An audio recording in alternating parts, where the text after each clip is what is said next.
Salut, c'est l'émission Le Lobby Queer sur Radio Douve. Moi, c'est Clarisse. Et moi, c'est Olam. Le Lobby Queer, l'émission. Le Lobby Queer, une émission de queer qui fait entendre des voix et des sujets queer.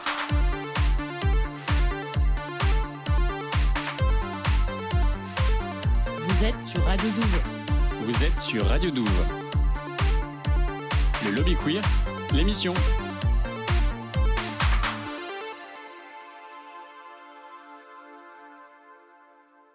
Bonsoir, c'est la deuxième émission du Lobby Queer.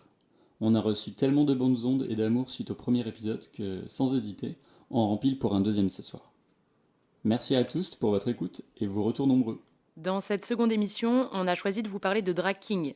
Vous entendrez notre expérience, la Cava King de Bordeaux, vous rencontrerez Johnny Deeper, Georges Coquette, et puis nous reviendrons sur les événements du mois de novembre qui nous ont marqués. On est ensemble pendant 1 heure. C'est parti!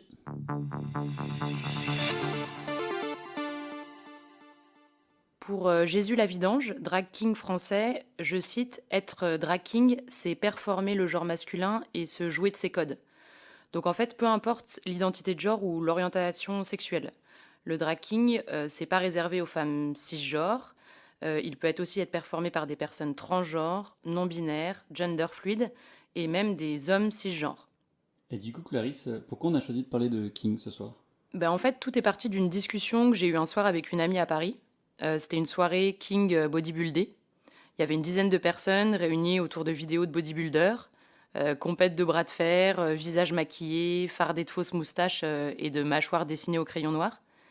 Et donc, cette amie, elle a commencé à me parler de la première fois où elle s'est kingée, de tout ce que ça avait changé dans ses postures, dans sa manière de se comporter dans la rue, dans son assurance, tout ça. Tout ce que ça avait changé pendant la soirée et même dans sa vie de tous les jours. Comme si le fait de s'être habillé comme un homme, enfin comme ce que la société attend d'un homme, lui avait permis d'oser et avait inscrit ça dans son corps, l'avait marqué, quoi. Et là, je me suis dit, mais waouh, il y a un truc à faire avec ça. J'ai envie de m'y intéresser, j'ai envie d'essayer, j'ai envie de me kinguer, quoi. Et juste après, il y a eu la soirée Cava King à Bordeaux, et donc c'était l'occasion de se lancer. Toi, Olam, il me semble que tu as déjà eu des expériences de drague à Montréal, non ? En fait, avant Montréal, déjà, j'ai découvert le drag à travers beaucoup de visionnages en fait, de vidéos sur YouTube. Et ensuite, par les émissions comme RuPaul Drag Race et Dragula. Mais sinon, la première performance que j'ai vue de mes yeux, c'était dans un bar, en fait, il y a 10 ans, à Bordeaux. Mais c'est vrai qu'en 2016, à Montréal, c'est là où je me suis vraiment, littéralement plongé dans l'univers drag. Où j'ai passé vraiment beaucoup de soirées dans les bars, dans les cabarets. Et en fait, j'ai aussi travaillé dans un cabaret pour faire des soirées drag, en fait. Et je m'occupais en fait du son et des lumières. Parce que du coup, je traînais beaucoup dans les soirées. Et les drags m'avaient un peu identifié et m'ont dit, attends, on cherche quelqu'un pour la tech, est-ce que tu veux pas nous filer un coup de main? Et du coup, je faisais les balances avec les artistes. Et j'assistais aux répètes et tout ça. Et du coup, c'est à partir de là où j'ai basculé du côté encore plus lumineux de la force. En fait, c'est comme si je faisais partie de la famille, quoi. Du coup, on organisait des soirées de projection d'émissions Dragula, qui est une émission de télé-réalité de drague, mais plus horrifique. Après, on organisait pas mal de soirées de compétition de king, de créatures et de queer. Et c'est vraiment ce genre de soirées qui m'ont permis de ressentir... j'ai ressenti vraiment genre, beaucoup d'émotions, encore plus... même si j'avais pas trop l'idée de niveler, mais j'ai appris le drag queen, mais c'est vrai que les performances de king et de créatures, je trouve que c'était assez fort émotionnellement. Et du coup, je voyais des personnes performer en déconstruisant les normes de genre, en fait, et en se les réappropriant. Et c'était, je trouvais ça assez empouvoirant. Ça me donnait beaucoup de fierté, comme... ouais. Et après, quand je suis rentré à Bordeaux, j'ai fait quelques expérimentations de tests de make-up et de look avec de drague de Bordeaux, de la Beuchère et la Syphilis. Et c'était assez précieux comme moment, quoi. C'était genre sans vraiment de projection de parce que tout de suite je vais faire du drag et pour ça, mais c'était aussi dans l'expérience de partager quelque chose en fait. Et mais c'est vrai que là actuellement j'ai vraiment envie de créer mon personnage drag. J'ai déjà plusieurs idées en fait de performance avec des messages qui me tiennent à cœur. Et ouais, je pense que j'ai besoin d'exprimer ça et de retrouver mon côté clown en fait que j'avais quand j'étais enfant, où je m'amusais à me déguiser et à faire des spectacles pour la famille. Merci beaucoup pour ce partage d'expérience. Est-ce que tu peux nous faire un petit teaser? Là, tu disais que tu avais des idées de personnages drag. Alors, quelle couleur il aurait ce personnage drag ou quelle coupe de cheveux au lame? Ah, c'est une très bonne question parce que ça fait des mois en fait que je prends des notes et que j'ai plein d'idées. Mais je sais que j'ai envie que ça soit plus, il faut mettre une étiquette genre plus drag créature. Mais je pense que justement, ce qui me permet de mettre cette étiquette-là, c'est que c'est assez fluide justement. Et puis moi, dans ce que je vis, moi, je suis fluide. Et du coup, j'aime aussi l'idée, même si j'ai des idées de look, des trucs très visuels où là, bah, potentiellement, peut-être pas de cheveux justement, ou là, plus un masque pour pas aussi peut-être me maquiller ou quoi. Mais je pense que ce personnage, ou les personnages que je suis en train de créer, je pense que ça peut changer en fait. Et ça aussi, ça me permet aussi de pas tout de suite me projeter dans une visualisation d'un style de drague, d'un style de personnage que je veux. Je pense que le fait de faire drag créature ou queer, ça me permettra du coup d'explorer aussi. Puis j'ai pas envie de me mettre la pression, j'ai envie d'essayer en fait. Là j'ai vraiment genre des idées de... j'ai genre un look pour cette performance qui veut faire passer ce message avec ma playlist de musique où je suis en train de déjà travailler sur les mix. Et là, je suis vraiment dans le truc de look. Je travaille le look, chose que je faisais pas du tout avant, j'avais un peu de mal. Et là, ça m'excite en fait de réfléchir au look et aussi genre à la mise en scène. C'est un truc que j'ai jamais fait de ma vie et je trouve ça trop cool. Voilà. Eh ben, on a hâte au lame d'assister à tout ça.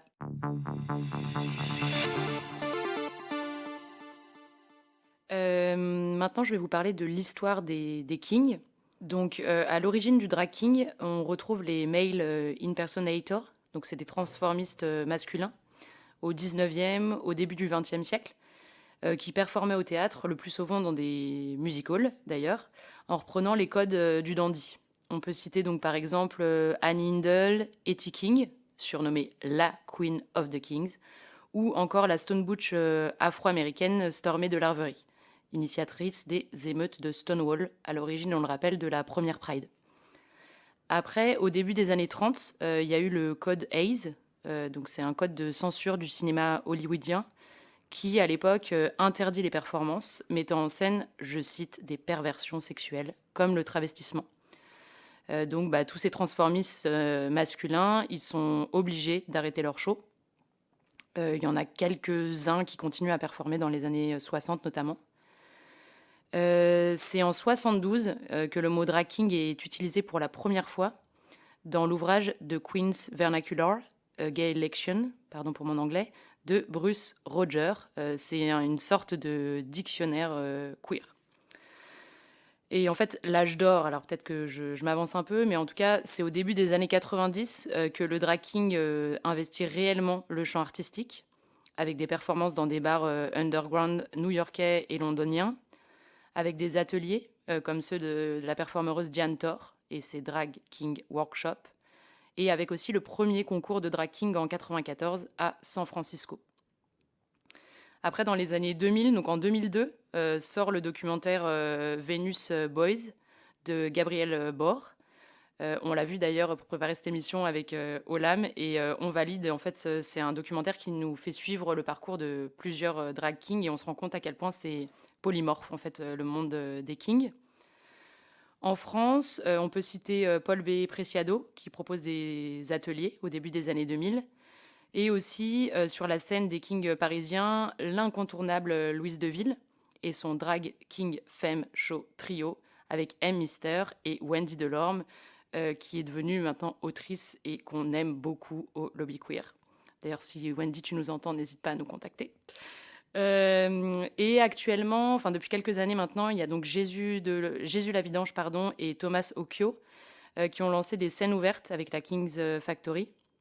Bon, en vrai, il y en a plein d'autres à aller voir sur scène, à découvrir sur les réseaux sociaux, donc n'hésitez pas. Sur Insta, il y a Kings France notamment. Donc on voit ces dernières années que le King gagne clairement en popularité, mais faut pas non plus oublier le côté militant en fait de la pratique, et c'est un côté militant qui vient des luttes lesbiennes et trans pour questionner la norme cis masculine.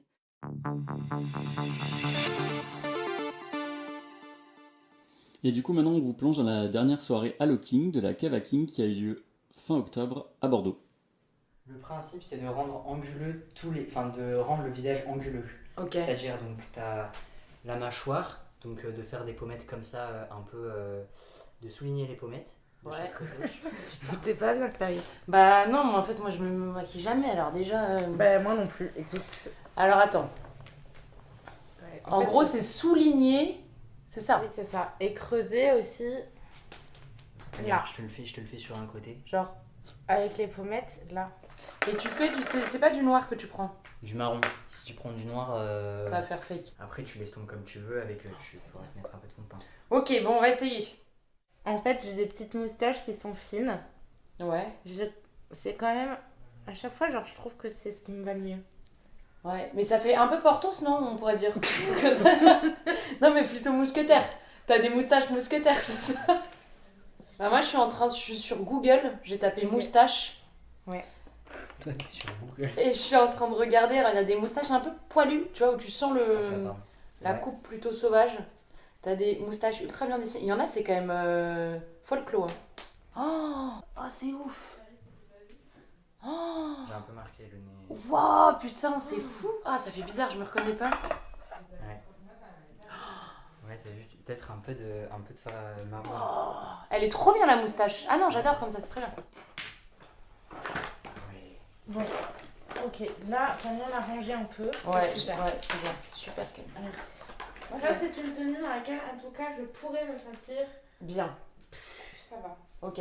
Ensuite... Et l'option queer Cuir. Ouais, tu t'en Cuir vas ou queer? Est-ce que c'est queer ou est-ce que c'est Bah cuir? alors, l'option cuir, Ouais, oui. Peut-être pas avec ce pantalon. Pas convaincue. ok. Qu'est-ce qu'on est en train de faire, Camille? Pourquoi on se prépare comme ça? Parce que ce soir, on C'est va- le show de la Cava King. La Cava King. Enfin, je vous remercie d'être ici ce soir avec la Cava King et n'hésitez pas à crier, à applaudir pendant les perfs et après les perfs. Merci beaucoup et bonne soirée.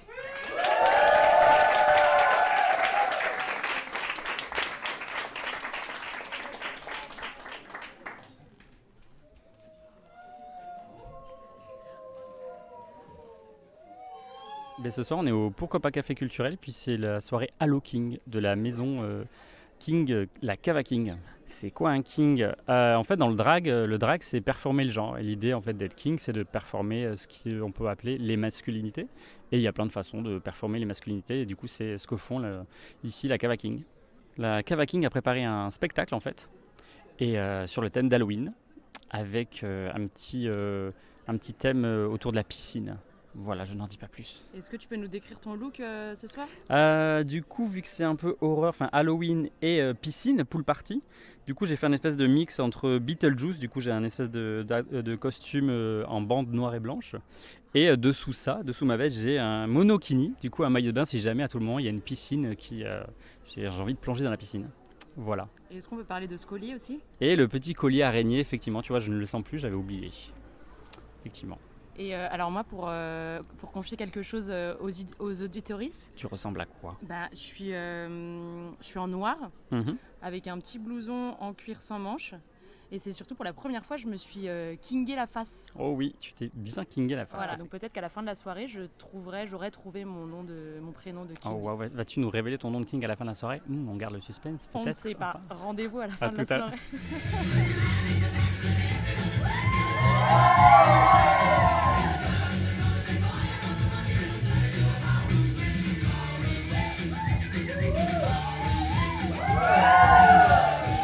Il y en a une qui a respecté le thème pour le coup. Oui, je suis un vampire en vacances, exactement. Donc voilà, il a une belle chemisette, bien kitsch, bien vieillotte, et un très joli petit dauphin à l'oreille.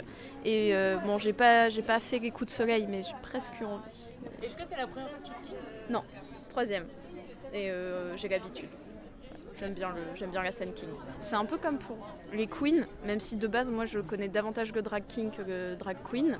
C'est l'idée que le temps d'une soirée ou même dans un espace, mon expression de genre, je puisse l'exprimer autrement que ce que je fais d'habitude. C'est ce qui me- Et d'habitude, ton expression de genre, elle est comment? Féminine, très féminine, femme.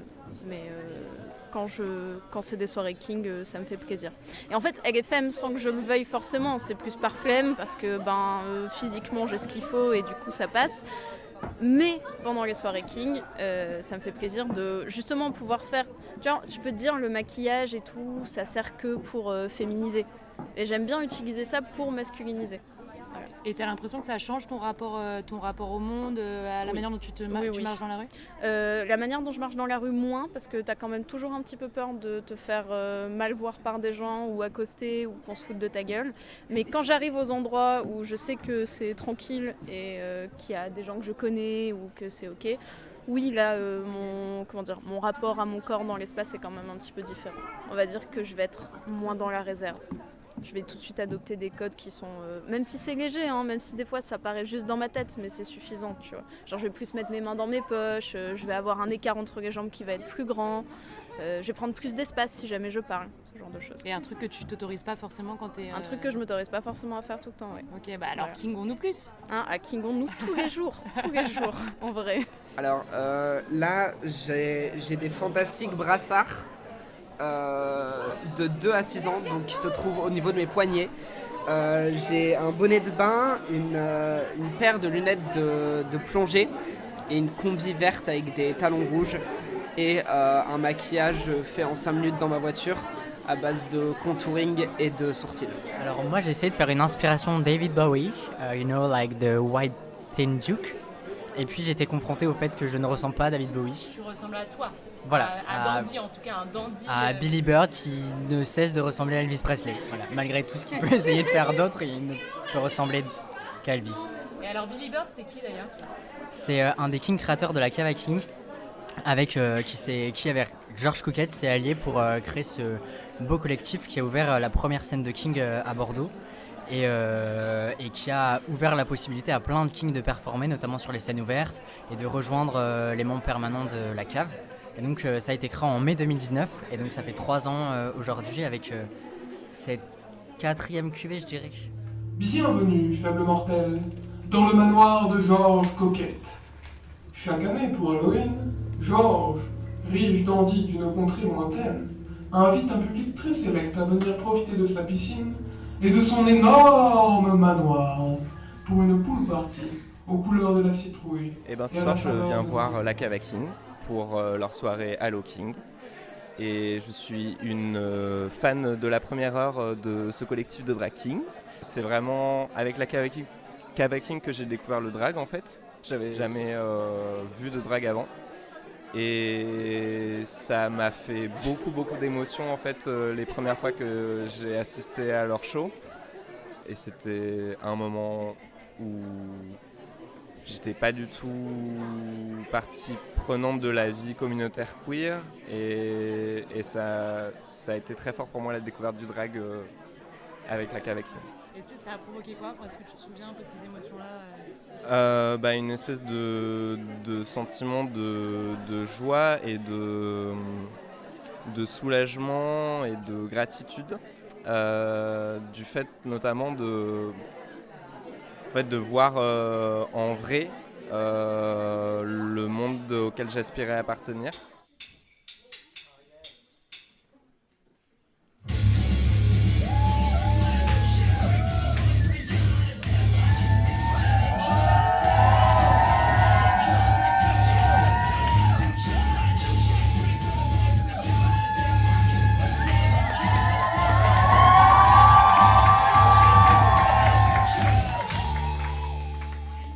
Recontextualiser, mais on a été ici dans ce même lieu pour visionner Drag Race, et en fait c'était bondé à tel point que finalement on pouvait plus rentrer dans certains événements parce qu'il y avait trop de monde, et en fait là il n'y a pas grand monde, alors ça va, ça montre bien à quel point le Drag King n'est pas aussi représenté et intéresse peut-être moins les personnes. Ça fait peut-être moins, je sais pas, rêver, envie. Ouais, et puis moi je me demande si est-ce qu'on peut pas aussi plus facilement remettre en question ou caricaturer les codes de la féminité beaucoup plus facilement que les codes de la masculinité. Bien sûr. Quoi. On touche à un truc qui est plus inattaquable. Bien sûr, oui. Et pourquoi tu t'es préparée comme ça ? Parce que envie aussi de pas seulement être spectateur de ce que je vais voir ce soir, mais aussi un peu l'incarner. Puis parce que aussi c'est Je pense que c'est les seuls moments où je peux me permettre de le faire. En tout cas, j'ai envie de le faire et où je me sens légitime à peu près de le faire.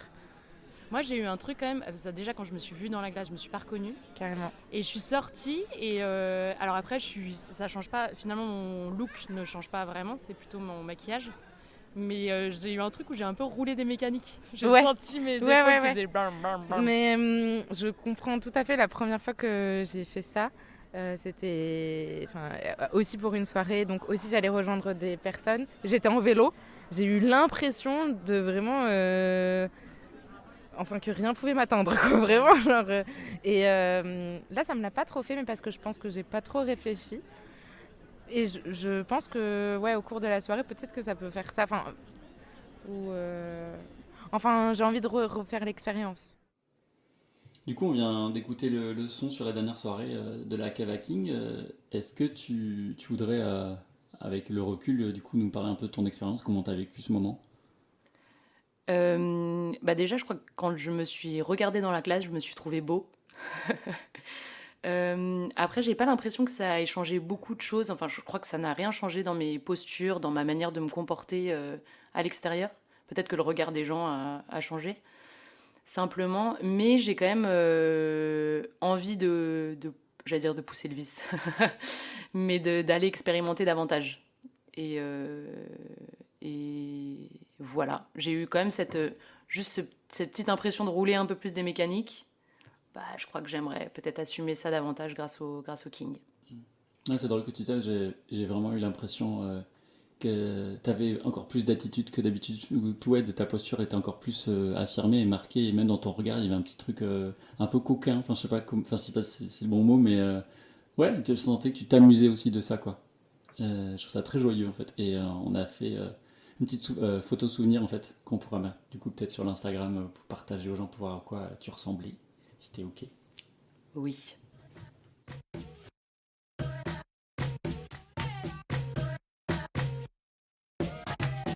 I'm like my mama, sometimes it's drama. Forget the comma, might hear me holler.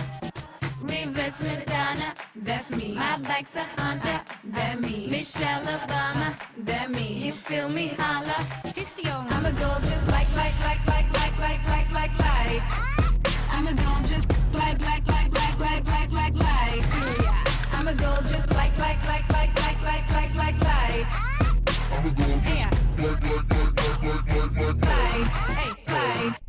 Skip train, don't gotta ride. All I got is my heart and my pride. Cash money for the game on the streets. The only way to hustle is to spit it on the beats. Don't fuck around when I come through with the verse and the sound. And the hacks and the biz wanna box on my flow, but I don't give a fuck, I'm the shit and I know. Mama, drama, karma, might hear me holler. I'm a gold just like what? I'm a gold just like. I don't give a. I'm a gold just like what? I'm a gold just I don't give a fuck. Hey. Skip train, girl by my side. No. Red lights flash, so we run and we hide.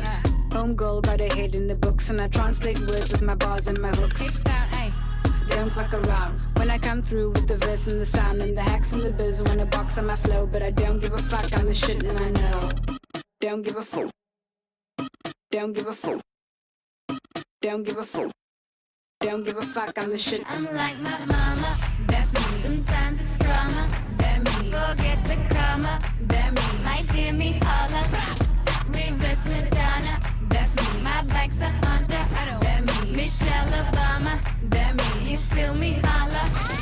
I'm a gold just like. I'm a gold just like. I don't give a. I'm a gold just like. Like what? I'm a gold just like. I don't give a fuck.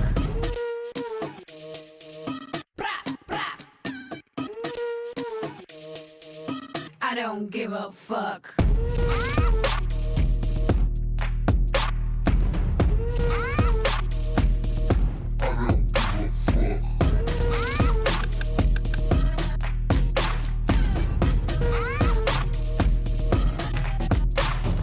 Don't give a fuck. fuck, I'm the shit and I know. C'était Girl Like de Dob Saint-Jude qu'on aime beaucoup au Lobby Queer, qui est une rappeuse sud-africaine qui, avant d'être rappeuse, a été drag king. Elle a même fondé le premier collectif de drag king de Cape Town. En parlant de collectif, on reçoit ce soir 2 membres du collectif de la Cava King, Johnny Dipper et Georges Coquette. Salut à vous. Salut. Est-ce que vous pouvez vous présenter et dire d'où vous parlez? Ok. Alors moi, je suis une personne bisexuelle et je suis drag king. Voilà. C'était court. Moi, c'est Marie-Lou. Je m'identifie comme personne genderqueer, lesbienne, bi, tout ce qui est sur l'entre-deux. Et voilà. Est-ce que ça suffit? Bah oui, ça suffit, merci beaucoup. Donc on attaque avec un gros morceau tout de suite. Ça veut dire quoi, queer, pour vous? Vas-y, toi. C'est une question tellement sérieuse. Pour moi, le queer, c'est une définition de contraste. C'est-à-dire que c'est tout ce qui n'est pas la norme, les normes, et qui vient se placer à contre-courant de plein de choses. Et moi, personnellement, je l'utilise pour... c'est un terme qui politise mon identité et mes identités. C'est-à-dire que je viens rajouter un niveau de compréhension et de... je ne sais pas comment dire... à mon identité qui fait que c'est pas juste je suis ça, c'est je suis ça parce que aussi je veux changer ça, je veux questionner ça. Je suis pas ok avec ça. Et voilà. Alors pour moi, c'était pas super facile de répondre à cette question parce que je pense que ma définition est en évolution un peu constante.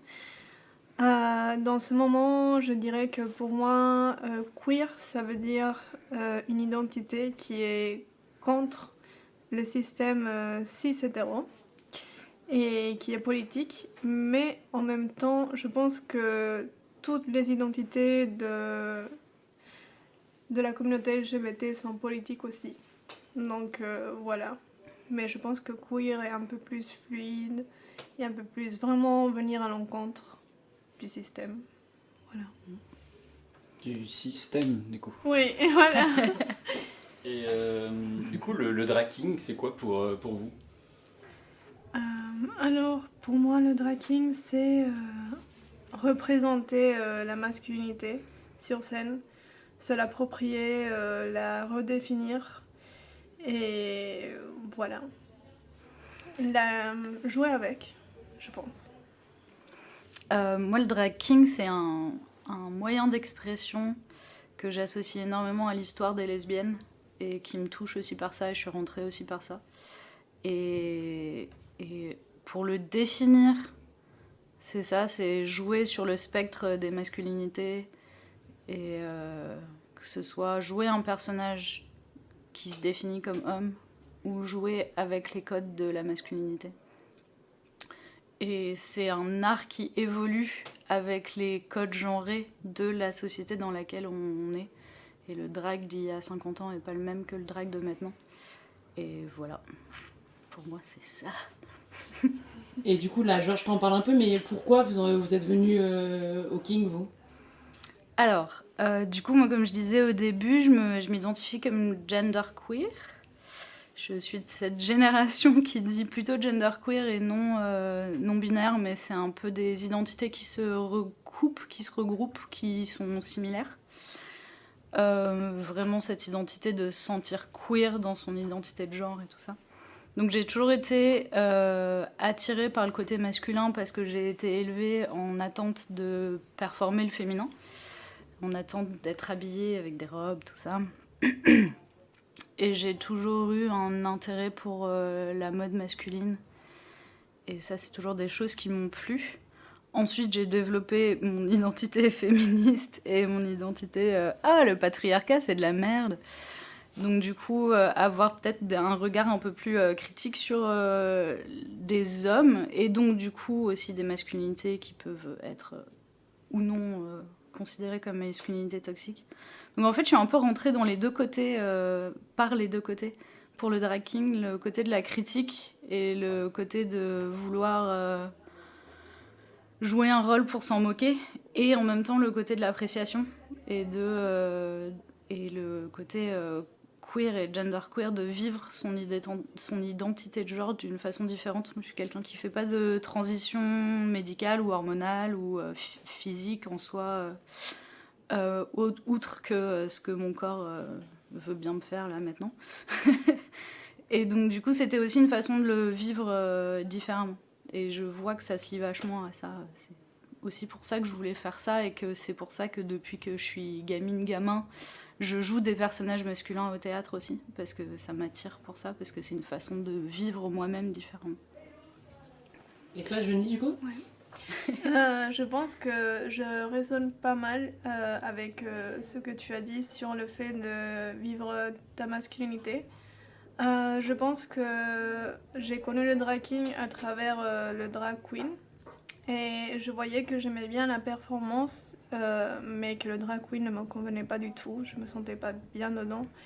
Et quand j'ai testé dans ma salle de bain juste un maquillage drag king pour la première fois, ça a tout changé, et j'ai juste accroché tout de suite. Et je pense que je reviens aussi sur ce que tu dis. Ça me rappelle beaucoup de fois dans mon enfance où je voulais être un garçon, et tout ça. Et du coup, j'ai l'impression que je fais du drag king aussi pour revenir à cet état d'enfance et pour faire plaisir à mon petit enfant qui veut être un garçon. Du coup, voilà. Mais en vrai, c'est juste pour kiffer. C'est super, on a la troisième question, on est déjà en plein. Merci Johnny pour ça, ce témoignage. Ouais. Justement, Johnny, tu parlais du drag queen là, à l'instant. On a fait écouter là, plus tôt dans l'émission un son sur la Cava King, et où on avait cette réflexion avec Camille sur le fait que le drag king est moins populaire que le drag queen. Donc déjà, est-ce que vous êtes d'accord avec ça, et comment vous l'expliqueriez? Alors, je suis d'accord pour dire que le drag queen est beaucoup plus connu dans le mainstream que le drag king. J'aimerais dire que c'est pas plus populaire, parce que je pense que le dévouement qu'on connaît dans notre public, genre, moi je pense que le drag king il est populaire dans la communauté LGBT. Mais je suis d'accord pour dire que c'est beaucoup plus mainstream. Et je pense que c'est dû au fait qu'on vit dans une société sexiste, patriarcale, et que ça dégouline sur notre communauté. Et je pense que c'est beaucoup lié à ça, du coup. Il y a un peu comme une apathie face au drag king, je trouve, du fait que ça a eu ses origines dans les communautés lesbiennes. Et voilà, je pense. Bah ouais, je suis d'accord. C'est pareil, ouais, questionner le terme populaire d'où, en fait, si on se dit populaire dans la communauté LGBT, populaire dans la communauté lesbienne. Je pense que Queen et King, on est à peu près égaux. Populaire face à un public plus général, à un public... hors communauté LGBT, effectivement, nous, l'interaction de... on connaissait pas les drag kings, mais on connaissait les queens. C'est souvent, et je pense que les queens ont peut-être moins cette découverte-là à chaque fois qu'elles rencontrent un public. Et pourquoi c'était ça? Comment on explique? Ouais, la misogynie, enfin, faut pas l'oublier. Alors même si du coup l'art drag casse des codes et parle de fluidité, et que pour être king on n'a pas besoin d'être né femme, assigné femme ou être femme. Pareil pour les queens ça n'a pas besoin d'être des hommes cis pour être une drag queen. On est quand même sur des communautés qui sont énormément marquées par leur historique, et même s'il y a cette fluidité de personnes qui participent à ces arts-là, ça reste très marqué. Et aussi dans le public, en fait, c'est-à-dire que les gens qui vont consommer ou qui ont l'habitude de voir du drag queen. Enfin, par exemple, tout ce qui va être salle, cabaret, il y a un historique d'avoir les queens comme de l'entertainment pour des soirées, tout ça, qui ne l'est pas sur les kings. Donc, même s'il y a une fluidité, je pense qu'on ne peut pas nier le fait qu'il y a une différence entre ces deux communautés-là, qui sont aussi des différences matérielles. Et je pense qu'il y a aussi forcément de la misogynie, mais la misogynie, elle n'est pas forcément au pied de la scène, elle est aussi quand on est chez nous, l'énergie qu'on a, les jobs qu'on a, les situations matérielles qu'on a, et les envies qu'on a. Et je pense qu'il y a aussi... qu'est-ce qu'un drag king montre ? Un drag king, ça montre de la masculinité. La masculinité, c'est pas quelque chose qui a été conditionné comme quelque chose qu'on consomme, alors que la féminité, oui. La féminité, c'est dans plein les yeux, c'est du performatif, c'est genre, ouais, c'est trop beau. Et c'est kiffant aussi. Mais du coup, il y a aussi un regard qui n'est pas le même et qui est peut-être pas habitué aussi à vouloir voir ça ou à apprécier ça. Et je pense que les gens qui aiment le drag king ou les gens qui font du drag king sont attirés par ces codes-là de masculinité. Et donc, du coup, vont l'apprécier, mais c'est pas le cas de tout le monde. Et voilà. Ça partait dans tous les sens. Johnny, Georges, vous faites partie de la Cava King. Georges, est-ce que tu peux nous parler un peu des origines de la Cava King ? Oui. Alors tu me demandes parce que je fais partie de la Cava King depuis les débuts. Yes. Et que Johnny nous a rejoint plus tard. Du coup, la Cava King, elle est née en 2019, en avril 2019, avant le fameux Covid. Et en fait, c'est né de rencontres classiques j'avais une amie commune avec un autre drag king qui venait d'arriver sur Bordeaux. Je m'étais plaint à cette amie seule en disant « Oh là là, c'est quand même relou d'être le seul drag king et d'essayer d'avoir le courage de monter dans des scènes où les référentiels sont des référentiels de drag queen, où le public s'attend à des drag queens, où les personnes jugent les kings avec un œil... qui jugent les queens, ou qui apprécient les queens, sans forcément utiliser le terme juger, et que ce serait quand même super cool de pas être seul et de faire un petit collectif de drag king pour faire des choses ensemble, spécifiques king d'ailleurs, et aussi pour serrer les coudes et avoir une expérience commune avec quelqu'un. Et en fait, cette amie a eu exactement le même discours avec quelqu'un d'autre. Du coup, on allait prendre des verres avec cette personne qui était Ellie, qui est King Billy Bird. Ellie, qui est mon parrain dans le son quand je me king pour la première fois. Oh, c'est Ellie qui m'a aidé bien. dans Mais le oui, maquillage. il était là. On fait des connexions dans cette émission. Trop mignon. Et du coup, on s'est rencontrés avec Ellie et on était en mode « let's go !» et on était à fond. De petites piles à sauter, faisons un truc. Et donc la Cava King est née. Le nom de la Cava King se voulait en non référentiel au terme de maison et de houses, parce que déjà historiquement les kings viennent pas forcément des scènes ballroom, et encore moins les kings blancs, et encore moins les scènes drag king de l'historique des scènes lesbiennes blanches.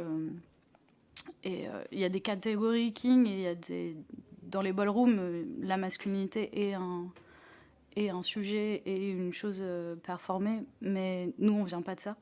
Et du coup, on voulait pas faire référence à un système qui est quand même à honorer, qui n'était pas le nôtre, et aussi...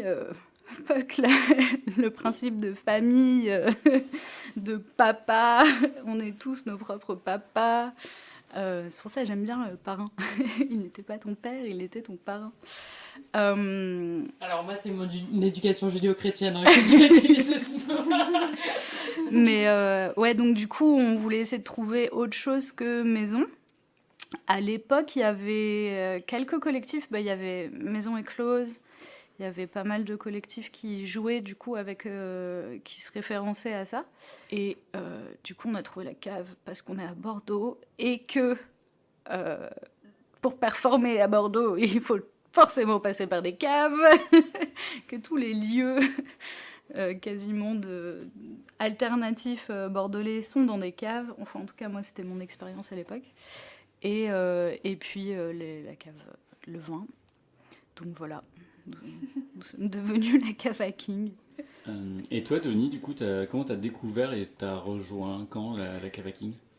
Alors, moi, je savais que j'aimais le drag, je savais que je voulais faire du drag king, et c'était au mode... J'ai découvert votre événement au Void, mais du coup, je suis pas allée, parce que je l'ai découvert trop tard. Oh non. Mais du coup, je suis allée au Drag Games, et ça a été un peu catastrophique, mais bon, c'est pas grave, parce que quelqu'un de la cave m'a repéré là-bas. Et apparemment, vous m'avez cherché pendant des semaines parce que j'étais pas dans les réseaux, j'étais pas dans la communauté LGBT, donc évidemment, personne ne me connaissait. Et un jour, tu m'as envoyé un message par Messenger en mode « Ah, est-ce que tu veux qu'on se rencontre? Est-ce que tu serais chaud pour participer à notre prochain show et tout ?» J'étais en mode « Ok. » Et voilà, c'est comme ça qu'on s'est connus. C'est comme ça que tu nous as connus, mais c'est pas là que tu as rejoint la cave. Non. Et après 2020, quand j'ai officiellement rentré dans le collectif. Yes. Johnny Deeper, en préparant l'émission, tu nous as partagé quelques coups de cœur musicaux. Merci beaucoup d'ailleurs parce que ça m'a permis de les découvrir aussi. Tu nous as parlé de Arca, musicienne vénézuélienne, et Dorian Electra. On a choisi ce soir de vous passer Flamboyant de Dorian Electra. I think it's not enough. Don't tell me what to do. Don't tell me what to say. You know I like it loud. Cause that's the only way. No taste for subtlety. And no time for restraint. Now I go all the way. I'm flamboyant. I go all the way. I'm flamboyant. I go all the way. Flamboyant. I'm flamboyant. I go all the way. You always see me putting on a show. I entertain till it's time to go. You know I like to put it on display. I like to work and I like to play. I've always been this way since I was young. I like to steal the show from you for fun. I do it big and take up lots of space. You know I like to get up in your face. Don't tell me what to do. Don't tell me what to say. You know I like it loud. Cause that's the only way. No taste for subtlety. And no time for restraint. Now I go all the way. I'm flamboyant. I go all the way. I'm flamboyant. I go all the way. Flamboyant. I'm flamboyant. I go all the way. Et là, du coup, vous êtes combien? La cave à King, c'est qui? On est 4 kings et 2 personnes qui viennent de nous rejoindre pour nous aider un peu au niveau organisation. Voilà. Et quels sont les noms de ces performeurs? Dans la cave à King, vous pouvez retrouver Bombi Butt, Georges Coquette, Johnny Deeper et Ricky Key. Donc on a ce soir George Coquette et Johnny Deeper. Est-ce que vous pouvez nous en parler? À quoi ils ressemblent? Qui sont-ils? Etc. etc. Alors du coup, Georges. Georges, c'est mon alter ego. Il va falloir que je préface ça en disant que je n'ai pas que Georges en personnage King. J'ai aussi Marc de Bronzage, qui n'est pas sorti de son chalet des Pyrénées depuis 2019. On peut parler de ce nom, Marc de Bronzage. Bravo. Merci. Et alors du coup, marque de bronzage, c'est le personnage que j'utilise pour critiquer certaines figures masculines ou la masculinité, mais en gros, c'est plutôt généralement quand même des figures masculines que la masculinité en soi-même. Et donc, qui est plutôt l'homme riche, exécrable, qui fait chier tout le monde. L'homme riche exécrable, pas le téléphone. Et sinon, Georges, qui est mon personnage auquel je tiens à cœur, qui est en fait un peu un alter ego, qui est ma façon de vivre mon identité pleinement. Et Georges, c'est une projection de tout ce que je veux de moi dans ma vie. Bon, peut-être j'ai pas forcément envie d'être un clown, c'est vrai qu'il est assez souvent un peu clown, mais ouais, niveau masculinité, je mélange un peu tous les modèles et toutes les masculinités qui m'ont touchée dans ma jeunesse, qui me touchent encore. Donc c'est énormément de références anglo-saxonnes, un peu vintage, donc George c'est un dandy. Et un dandy qui ne se limite pas dans le temps. Il peut venir de l'époque Tudor d'Élisabeth Ière jusqu'à Élisabeth II, s'il le veut. Je ne sais pas pourquoi je prends ces voix. Désolée. Ouais, voilà, c'est ça, Georges. Et il fait des choses que Marie-Lou aimerait bien faire. C'est-à-dire faire des choses et sortir de son lit. Et Georges, il sait faire ça. Et ça, c'est cool. Et voilà, c'est ça mon personnage. Alors pour moi, je pense pas que j'ai un personnage défini. C'est-à-dire, j'ai pas créé un personnage pour moi. C'est juste une expression de moi et un moyen pour moi de m'exprimer et de faire des trucs que je me permets pas de faire et d'expérimenter dans mon jour à jour. Et du coup, pour moi, ça serait un type de drag qui s'inspire beaucoup du univers gothique, de l'univers BDSM aussi. Et dernièrement, surtout quand on est en groupe de l'univers boys band des années 90. Yay. C'est un kiff. Voilà. On kiffe aussi au lobby queer les boys bands des années 90. Il faut passer aux boys bands One Direction qui ne savent pas danser parce que moi je ne sais pas danser, donc c'est très compliqué les boys bands des années 90. Ouais. Donc voilà. Et je dirais que j'aime beaucoup genre aussi explorer une fémininité masculine à travers de Johnny. Voilà. Mais c'est vrai que ce que tu dis, ça me parle beaucoup parce que je trouve que quand tu... C'est ma perception, mes ressentis, mais quand tu performes, j'ai l'impression que tu donnes vraiment beaucoup d'énergie et tu as l'air de te faire vraiment plaisir.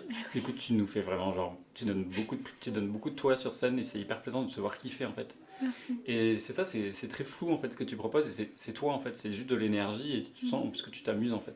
Et toi Marie-Lou, moi je trouve Georges, je trouve que Georges est hyper attachant. Enfin, moi c'est comme... Il me fait rire, mais en même temps j'ai envie de lui faire un câlin et tu racontes des histoires et je trouve ça trop précieux, toi, trop mignon ce que tu proposes. C'est deux choses différentes et c'est joyeux, c'est trop bien, mais j'adore vos... Ouais, c'est hyper joyeux à chaque fois et jouissif de vous voir performer quoi. Trop bien, merci beaucoup. Mais est-ce que du coup, est-ce que vous pensez que vos personnages drag ont quand même de l'impact dans votre vie de tous les jours ? Moi oui. Ça a eu un impact parce que je me suis soignée avec Georges. Je vais essayer de pas pleurer. Et c'est ok. Ouais.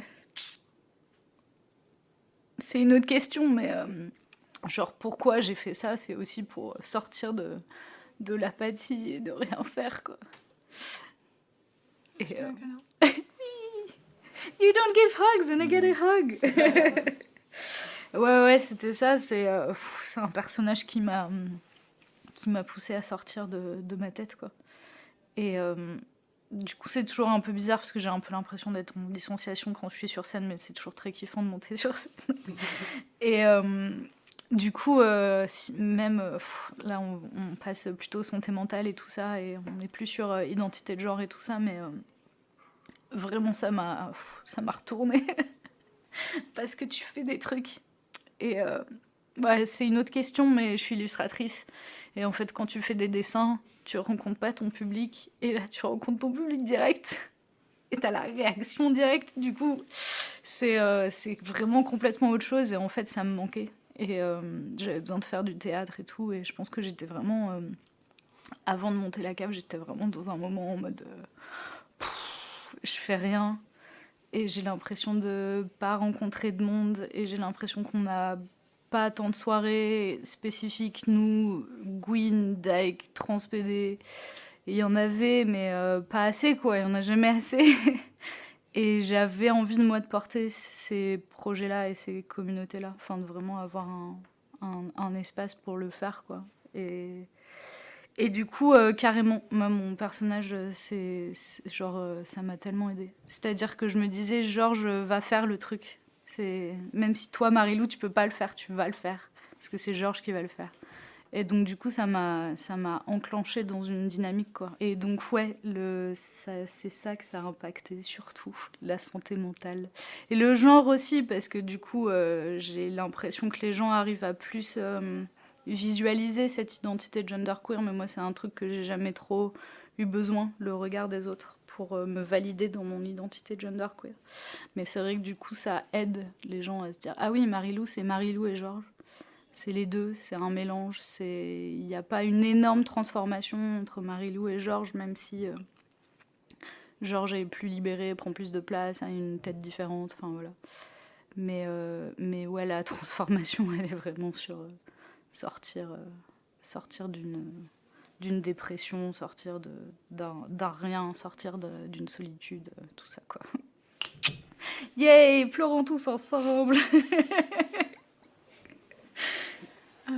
Du coup, pour moi, je pense que ça a juste impacté le fait que, à travers du drag, j'ai appris plein de nouveaux trucs. Comme par exemple la couture, le maquillage, l'organisation. Donc, je pense que ça reste plus en mode... ça m'a donné plein d'atouts différents. Voilà, mais à part, je pense que je compartimente... Je sais pas. Compartimente. Oui, je compartimente beaucoup mon drag et la vie de tous les jours aussi parce que pour moi ça n'a rien à voir, genre en mode ma vie est tellement différente de la communauté LGBT et du drag que c'est difficile que ça traverse d'un côté à l'autre. Voilà. Bah justement, Johnny, est-ce que tu veux nous partager un peu de ta vie hors drag king? Qu'est-ce que tu fais? Qu'est-ce que tu aimes? Alors...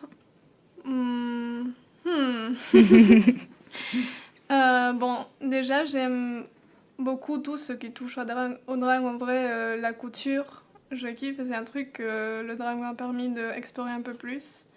Sinon, à part, j'essaye de faire vivre la communauté BDSM queer avec des événements. Tu veux nous en parler? Oui. Pourquoi pas. Avec du coup une personne à la Cava King, on fait des munchs. C'est juste des réunions où tu peux rencontrer d'autres personnes que tu sais qui aiment le BDSM et juste pour créer des liens dans la communauté et pour la faire vivre. Et on tient beaucoup à faire des munchs en non-mixité parce que ça n'existait pas à Bordeaux et on pensait qu'il y avait vraiment un besoin. Donc voilà. Mixité queer. Oui, pardon, non-mixité queer, c'est vrai. Merci. Voilà. Et toi, Marilou, du coup, tu disais que tu étais illustratrice. Est-ce que tu as d'autres casquettes à ton arc?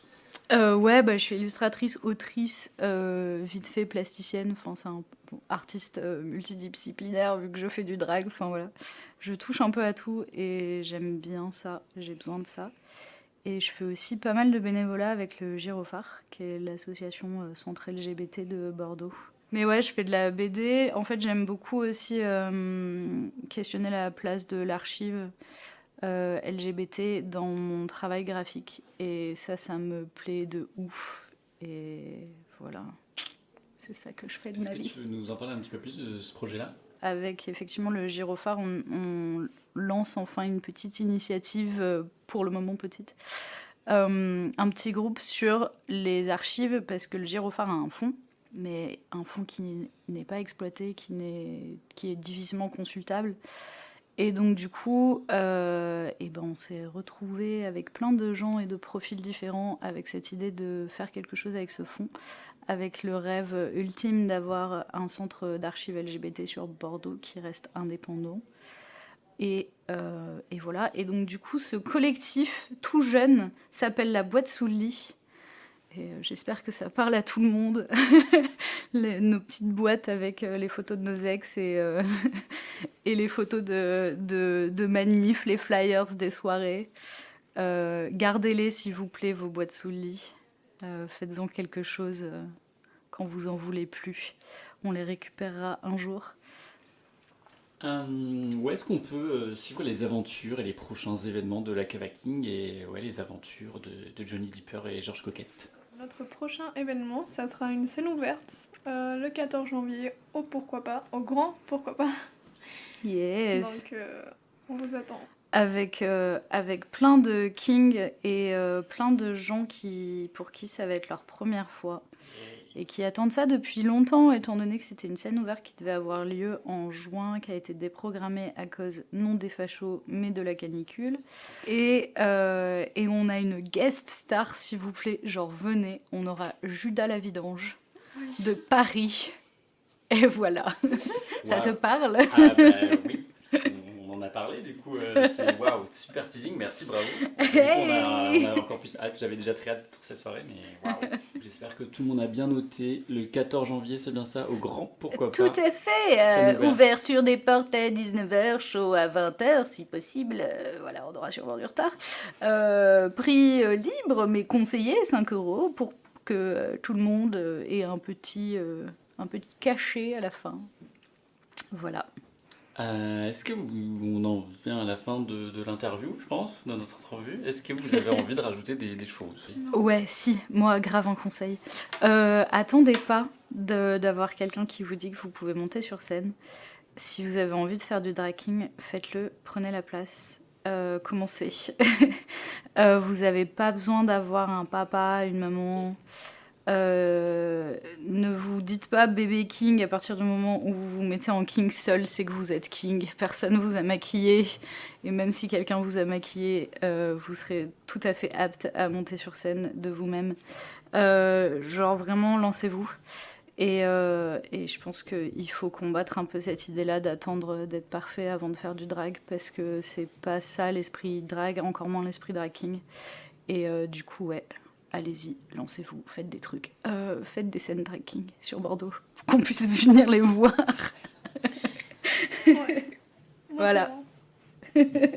Yay. Et ben merci beaucoup pour ces histoires, pour ces trips, pour ces larmes. Ah désolée. Surtout pas, merci vraiment. Je m'attendais pas à ça, j'avoue que. Mais ouais, c'était très cool. Merci beaucoup de votre écoute. Ouais. Merci à vous pour votre confiance. Merci d'être venu. Merci. À bientôt, à très vite. Salut. Salut.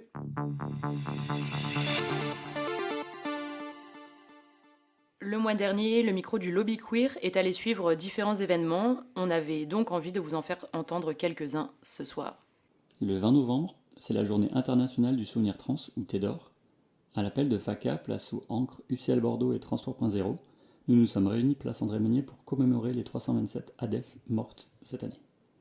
On vous fait écouter des extraits du discours des assos. Ce soir, nous sommes ici tous ensemble pour celles qui ne sont plus. Nous sommes ici tous ensemble pour ne pas oublier qu'il ne suffit pas de nous vendre quelques paillettes bleues et roses pour maquiller nos cicatrices, nos brûlures et nos douleurs. Ne pas oublier que la haine, le mépris et les crachats sont assassins, mais que le silence l'est plus encore. Pour la 23e fois, nous n'oublierons pas la mort de Rita Ester, une femme trans afro-américaine, assassinée parce que son identité n'était pas assez normée pour mériter de vivre dignement. Cette année, selon les données officielles, c'est à 327 de nos ADELF que nous devons dire adieu. Nous ne pouvons que pointer du doigt la responsabilité politique d'un gouvernement misogyne, raciste, putophobe, xénophobe, classiste, autoritaire et assassin. Nous savons aussi que nos souffrances, nous les refoulons, que notre rage, nous la canalisons, que notre peine toujours, nous la cachons. Ensemble, nous resterons forts, fiers et authentiques.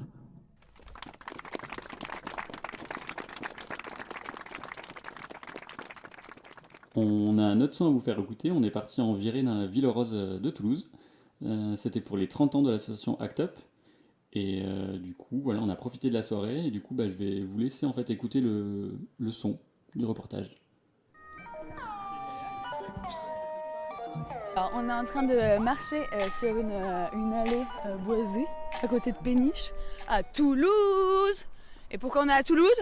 Parce que c'est les 30 ans d'ACT UP. Yes. Les 30 ans d'ACT UP et qu'on va à une soirée au bikini pour fêter leur anniversaire. Il y a plein de surprises. Il y a des drag shows, des go-go shows aussi. J'ai vu écrit ça. Ensuite, du son. Je me suis pas trop intéressée à la line-up. Moi, j'ai suivi le conseil de Milo et Olam.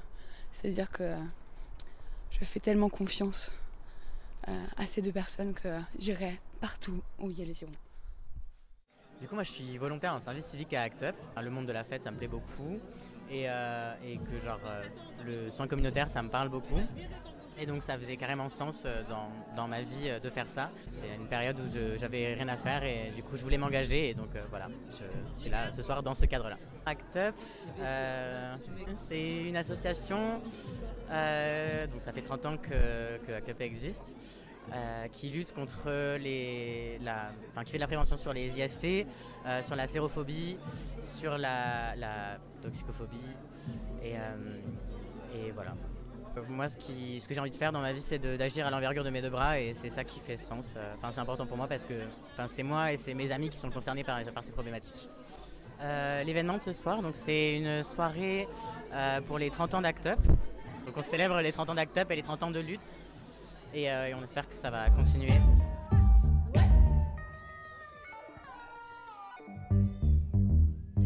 Ouais, c'est la crise de panique. Ouais, t'auras plein d'anxiolytiques, fais une crise de panique. Ouais, pense aux problèmes climatiques, tu feras une crise de panique. Pense aux crises de panique, tu feras une crise de panique. Je t'assure, c'est le nouveau chic, fais une crise de panique. Ouais.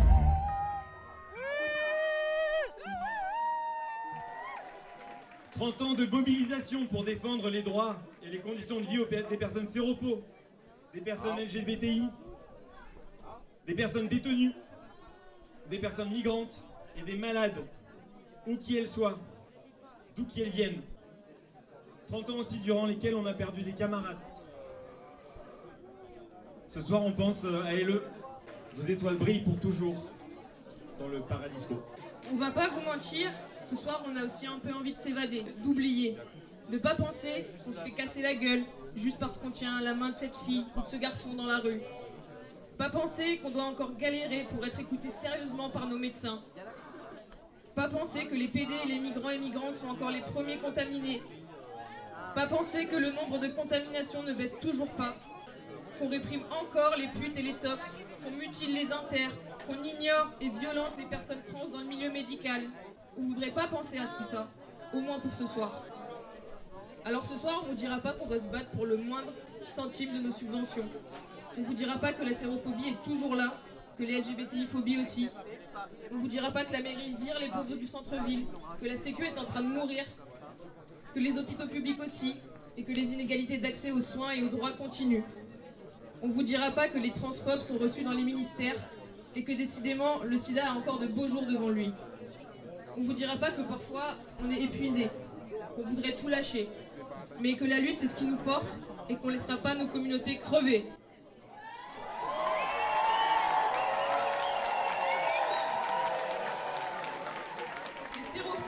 Sexistes, racistes, homophobes, lesbophobes, biphobes, intersexophobes, transphobes, grossophobes, putophobes n'ont pas leur place ici.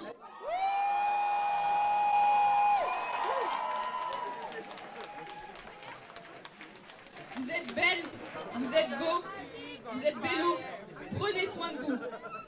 Séropos, trans, PD, bi, win, inter, pute, tox, détenus et sans-papiers, fiers, vénère, pas prêt à se taire. Vénère, pas prêt à se taire. Vénère, pas prêt à se taire.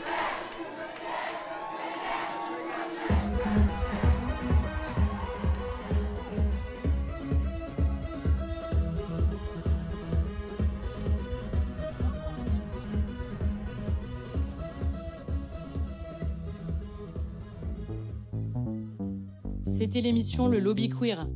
À la technique, Léa pour la prise de son et Alexis Galibier14 pour l'habillage sonore de l'émission. N'hésitez pas à nous contacter par mail pour toute question, suggestion, envie de participation à émissionlobbyqueer tout attaché @gmail.com. On a aussi une page Insta, émission Lobby Queer. On espère que la commune Lobby Queer va s'agrandir très très vite. Et rendez-vous le mois prochain pour une nouvelle émission.